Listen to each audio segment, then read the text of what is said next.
Sir గౌరవ సభ్యులు మాట్లాడి సీతక్క గౌరవ సభ్యులు వారు ఎన్నికల 2013 ఎన్నికల మేనిఫెస్టోలో కానీ మేనిఫెస్టో కంటే ముందు ఆయన పార్టీ పెట్టినప్పుడు కానీ ఒక అధికారానికి వచ్చేటప్పటికి ఒక 10 లక్షల సార్లు దళితుని ముఖ్యమంత్రి చేయకపోతే నా మెడ మీద తల ఉన్నది అను. నువ్వు ఇంప్లిమెంట్ చేసినావా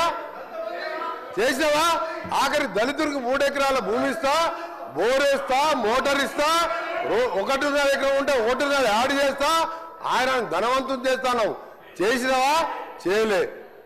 మూడవది, ఒక దళితుడు ప్రతిపక్ష నాయకుడు ఉంటే సంతలో పశువుల్లాగా ఎమ్మెల్యేలు కొనుక్కొని ప్రతిపక్ష హోదా లేకుండా చేసి దళిత వ్యతిరేకంగా నిరూపించుకున్నావు. ఇకపోతే చదివించ ఇంటికో ఉద్యోగం, డబుల్ బెడ్రూమ్, నీ బిడ్డలు తేడమనుకుంటారు. నీ చెప్పబట్టవా? 1,00,000 అబద్ధాలు ఆడి 2 సార్లు అధికారంలోకి వచ్చిన మీరు మేము చేసిన కార్యక్రమాలు లక్షల కోట్ల మంది ఇవాళ ఆర్టీసీలో ఉచితంగా మహిళలు ప్రయాణం చేస్తున్నారు. చూస్తలేవా? 50 లక్షల కుటుంబాలకు 200 యూనిట్ల వరకు ఉచితంగా ఈ రోజు కరెంట్ ఇస్తున్న మాట వాస్తవం కాదు. ఒక ఇంటికి 600-700 అంటే సంవత్సరానికి 7,000 రూపాయలు ఇలా మిగులుస్తున్నాం. ఇంకా చేసే కార్యక్రమాలు ఉన్నాయి. ఇప్పుడే మా సోదరుడు చెప్పినట్టు, శ్రీనివాస్ గారు చెప్పినట్టు 21 కోట్లు మన జిల్లాలో ఎన్ని వచ్చిన లెక్క వెళ్తే ఆ సభ్యునికి 2 లక్షల లోపు మీరు 1,00,000 అని చెప్పి 5 ఇన్స్టాల్మెంట్లో ఇస్తే 20,000 వడ్డీకి సరిపోయిన అధ్యక్ష. అంటే 15 ఏళ్లలో ఇన్ని చేసిన వాళ్ళం. మాకు ఇంకా 3-4 సంవత్సరాల సమయం ఉన్నది. ఇవన్నీ చేసి చూపిస్తాం. తొందరగా పడతావు. అసలు నువ్వు దళిత ముఖ్యమంత్రి కానీ ఇన్ని లక్షల మంది దళితులు మోసం చేసి ఇవాళ బీసీ కులగాలను చేస్తే కేసీఆర్, కేటీఆర్, హరీష్ రావు పార్టిసిపేట్ చేయలే. అంటే మీకు ప్రజల మీద ప్రేమ లేదు. అధికారం కోసం తప్పుడు వాగ్దానాలు, 1,00,000 వాగ్దానాలు ఇచ్చును. నీవిచ్చిన వాగ్దానాలు సగం అయిపోయాయి. మిగిలినవి కూడా చేసి చూపిస్తాం. తొందర పడకు. నువ్వు పోయి రైతుల దగ్గర కాదు, రైతుల కోసం ఎవరేం చేసిండ్రు, నారాయణ డ్యామ్ ఎవరు కట్టిండు, శ్రీరామ్ సాగర్ ఎవరు కట్టిండు, శ్రీశైలం ఎవరు కట్టిండు, SLBC నుంచి ఎవరు కట్టిండు, కల్వకుర్తి ఎవరు కట్టిండు, నెట్టెంబాడు, ఇవన్నీ చెప్పాలని చాలా ఉన్నాయి. గవర్నర్ ప్రసంగం మాట్లాడితే మంచిదని గౌరవ సభ్యునికి సలహా ఇస్తున్నా. మీరు చెప్పాలంటే చాలా ఉన్నది. రెడ్డి గారు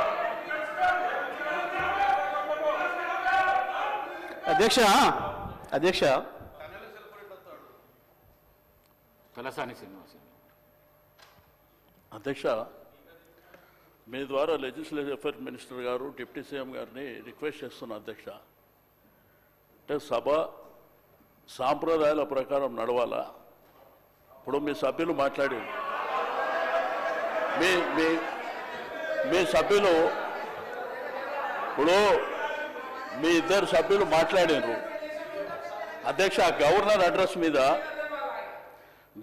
గారి అడ్రస్ మీద ఈరోజు సెషన్ అంతా నడవాలి అని మీరు అవకాశం ఇచ్చారు అధ్యక్ష. ఇట్లా ఇంటర్వ్యూన్ అయ్యి మీరేదైనా చెప్పాలనుకుంటే లాస్ట్లో చెప్పండి. అంతేగాని మీరు మధ్యలో ఇట్లా డిస్టర్బెన్స్ చేసి తూకిత్తా మైకిత్తా అనుకుంటా పోతామంటే మరి సభ నడుస్తుందా? మీరు ఆలోచన చేయాలి. ఎందుకంటే ఈరోజు సభ మర్యాదలని అధికార పక్షమే కాపాడలేకపోతే ఇంకెవరు కాపాడుతారు అధ్యక్ష? దయచేసి మీరు కూడా మా రిస్కులోకి రావాల్సినటువంటి అవసరం ఉంది అధ్యక్ష. వాళ్ళు చేతులు ఎవరు లేపంగానే వాళ్ళకి అవకాశాలు ఇస్తే ఏం జరిగింది 10 ఏళ్లల్లో, ఇప్పుడు ఏం జరుగుతుంది? ఓకే, మాట్లాడతారు. జగదీష్ రెడ్డి గారు మాట్లాడుతున్నారు. వారికి అవకాశం వారు కంప్లీట్ అయిన తర్వాత మీరు మాట్లాడితే మాట్లాడుకోండి. అంతేగాని మధ్యలో డిస్టర్బెన్స్ చేసుకుంటా మీరు రాసుకొని వారు ఏమి మాట్లాడారో దాంట్లో మీరు రిప్లైలు ఇవ్వండి. అట్లా కాకుండా ప్రతిసారి మధ్యలో అంటే సభ నడవదు అధ్యక్ష. ఎందుకంటే మళ్ళీ వాళ్ళు మాట్లాడతారు, మళ్ళీ మేము మాట్లాడతామంటాము, మళ్ళీ మిగిలిన సభ్యులు మాట్లాడతామంటే అనవసరంగా సభ నడవదు అధ్యక్ష. దయచేసి సభ మర్యాదల ప్రకారం నడవాలనుకున్నప్పుడు మీరు తప్పకుండా మీరిద్దరు మాట్లాడినరు. మేమేమన్నా అన్నామా, మేమేమన్నా అవకాశం అడిగినామా? వాళ్ళు చెప్పిండ్రు. ఎందుకంటే ప్రభుత్వం సైడ్ నుంచి వాళ్ళు చెప్పినరు. మా సైడ్ నుంచి కూడా గతంలో మేమేం చేసినాము, ఇప్పుడు మీరేం చేస్తుర్రు, భవిష్యత్తులో ఏం చేయాలనేటువంటిది మేము అడుగుతున్నాం, చెప్పాలి. అంతేగాని మీరు ప్రతిసారి మధ్యలో 2 నిమిషాలకు 3 నిమిషాలకు ఆయన స్టార్టే చేయకముందు ఆయన ఇంకా ఒక 2-3 నిమిషాలు మాట్లాడకముందే మీరు ఇద్దరిద్దరు మాట్లాడి ఇట్లా బుల్డోజ్ చేస్తాము, మాకు అధికారం ఉన్నది, మాకు మందబలం ఉన్నది కాబట్టి మేము చేస్తామంటే మీ ఇష్టం అధ్యక్ష. అది మేము కూడా ఏం చేసేది లేదు. ఎందుకంటే మీరు ఇదే విధంగా జరిగితే మమ్మల్ని రమ్మంటారా రావద్దంటారా మీరే చెప్పాలి. ఎందుకంటే ఇట్లా చేసుకుంటా పోతే కరెక్ట్ కాదు అధ్యక్ష. కాబట్టి దయచేసి నేను గౌరవ శాసనసభ వ్యవహారాల మంత్రి గారికి, డిప్యూటీ సీఎం గారికి రిక్వెస్ట్ చేస్తున్నా, మీరు దయచేసి మీరు మీ సభ్యులని తప్పకుండా మాట్లాడేటువంటి అవకాశం అందరికీ ఉంటుంది. కాబట్టి ఆర్డర్ ప్రకారం మాట్లాడేటువంటి కార్యక్రమాన్ని మీరు నిర్వహించాలని చెప్పి నేను రిక్వెస్ట్ చేస్తున్నా. సభ్యులు తలసాని శ్రీనివాస్ యాదవ్ గారు అంటే ఏలనేని గౌరవము. మరి వారు సీనియర్ శాసనసభ్యులు, కానీ ఎవరికంటే వాళ్ళకి నేను ఇవ్వలేదు. గవర్నర్ ప్రసంగం పైన ఆది శ్రీనివాస్ గారు మాట్లాడిండ్రు, మా ఈ సభ విప్పు, అందుకే వారికి అవకాశం ఇచ్చిన. తర్వాత మంత్రి గారు అడిగితే మంత్రి గారికి ఇచ్చిన.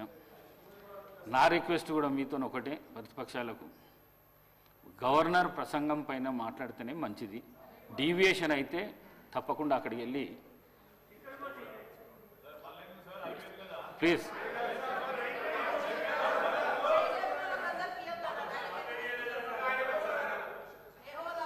ఇప్పుడు మీరే చెప్పారు అధ్యక్ష, గవర్నర్ గారి అడ్రస్ మీదనే మాట్లాడాలని మీరు చెప్పారు.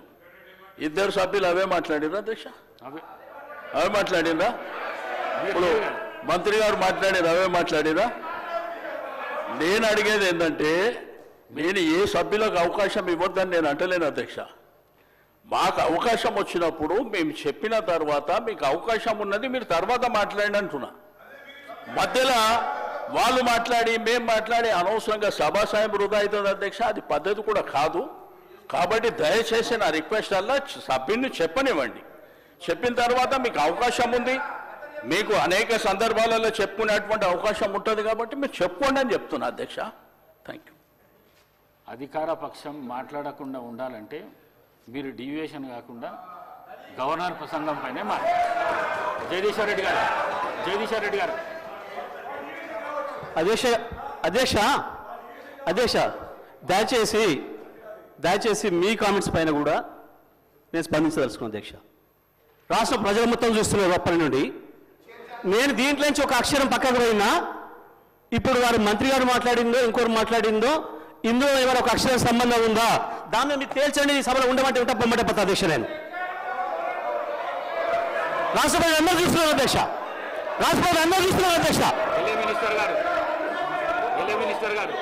అధ్యక్ష, వారు గతంలో మంత్రిగా చేసిన వారు, అనుభవం ఉన్న వ్యక్తి జగదీశ్వర్ రెడ్డి గారు.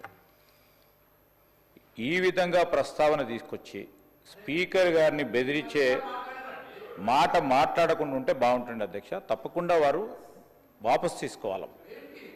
ఖచ్చితంగా కూడా బెదిరించడం జరుగుతూ ఉంది అధ్యక్ష.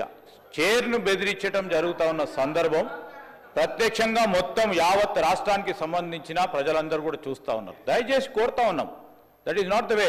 శ్రీనివాస్ యాదవ్ గారు 2 విషయాలు చెప్పారు, మేము విన్నాము. మళ్ళా అదే ప్రస్తావన తీసుకొచ్చి ఈరోజు వారు చెప్తా ఉన్నారు అధ్యక్ష, గవర్నర్కు సంబంధించిన ప్రసంగానికి సంబంధించి ఏదో మాట్లాడినారు, ఆర్టిఫిషియల్ ఇంటెలిజెన్స్ అన్నారు, ఇంకేదో అన్నారు, ఇంకా విన్నాం. దానికి కూడా సమాధానం చెప్తాం, దానికి ఏం ప్రస్తావన లేదు. తిరిగి తీసుకొచ్చి గవర్నర్ ప్రసంగమే విషయంలో అనేక సందర్భాల్లో చెప్పుకుంటూ పోయి 10 నిమిషాల తర్వాత ప్రసంగానికి సంబంధించిన అంశం మాట్లాడకపోక మా మంత్రి గారు కానీ మా సభ్యులు కానీ స్పందించడం జరిగింది. ఈరోజు వారు కంపారిజన్ తీసుకొస్తా ఉంటే సంవత్సరంలో మేమేం చేసినాం, 10 సంవత్సరాల్లో ఏం చేయలేకపోయినారో చెప్పింది తప్ప దీంట్లో వాస్తవికంగా వారిని ఏదో కార్నర్ చేయాలనో మమ్మల్ని ఏదో అన్నారని కాదు. దయచేసి నేను గౌరవ జగదీశ్వర్ రెడ్డి గారికి తెలియజేస్తా ఉన్నాం, తెలియంది కాదు. గవర్నర్ ప్రసంగానికి సంబంధించి మీరున్నది అనుభవం ఉంది, మీకు మంత్రిగా చేసిండ్రు, ఈ విధంగా చేస్తే బాగుంటుందని చెప్పండి. మేము సాధారణంగా స్వీకరించడానికి పెద్ద హృదయంతో ఉన్నాం. కానీ ప్రతి అంశాన్ని కూడా ఇది చేయలే అది చేయలే, సంవత్సర కాలంలో ఏం చేయలేస్తారు ప్రభుత్వం, ఏం చేయదలుచుకున్నది, ఏం చేయగల సత్తా ఉన్నది చూపెట్టిన అధ్యక్ష. 14 నెలలలో మేం చేసిన ప్రతి సంక్షేమ కార్యక్రమం విషయంలో వారు 2014 నుంచి 2015 వరకు ఏం చేయలేకపోయినో ఒక్క సంవత్సర కాలంలో నిలబెట్టి రాష్ట్ర ప్రజలకు తెలియజేసినాం. మేము ఖచ్చితంగా చెప్పదలుచుకున్నాం అధ్యక్ష. నేను దయచేసి ఈ రోజు కూడా చెప్తా ఉన్నాం అధ్యక్ష, వారికంతా అనుభవం ఉంది. ఉన్న సందర్భంలో ఆ అనుభవాన్ని కూడా షేర్ చేసే ప్రయత్నం చేయమని చెప్తా ఉన్నాం. కానీ నేను ఈ రోజు కూడా చెప్తా ఉన్నాం, మీరందరూ కూడా అనుభవజ్ఞులు, మీరు కూడా అనుభవజ్ఞులు సార్. మీరు మీ అందరి అనుభవం కూడా తెలియజేయండి. మన తెలంగాణ రాష్ట్ర ప్రజలకు ఉపయోగపడే విధంగా ఒక కార్యాచరణలో అడుగు పెడతా ఉన్న సందర్భంలో దాన్ని అడుగు అడ్డం వేయకుండా అడుగు కొద్దిగా ఇటు పోయినా చెప్పండి. మీరు కాదంటలేము. మీరు వ్యంగ్యంగా నవ్వినా ఏది నవ్వినా ప్రజలు మీ పరంగా వ్యంగ్యంగా నవ్వింది కనుక మేము ఇక్కడ ఉన్నాం. మేము మా పరంగా వ్యంగ్యంగా నవ్వకుండా ఉండే చూసే ప్రయత్నంలో ప్రతి అడుగు వేస్తాం. రాబోయే 4 సంవత్సరాల్లో కూడా ఈ రోజు కూడా చెప్తా ఉన్నాం అధ్యక్ష, మీరు మంచి సూచనలు ఇవ్వండి. శ్రీనివాస్ యాదవ్ గారు చెప్పారు సభా సాంప్రదాయాలను, సరే వారు ఏ విషయంలో చెప్పిండ్రో ఏం సాంప్రదాయాలను పాటించే కార్యక్రమం చేయదలుచుకున్నాం కనుకనే ఈ విధంగా నడుస్తూ ఉన్నాం అధ్యక్ష. దయచేసి సహకరించి సబ్జెక్టు పరిమితమై ముందుకు పోవాలని కోరుతా ఉన్నాం అధ్యక్ష.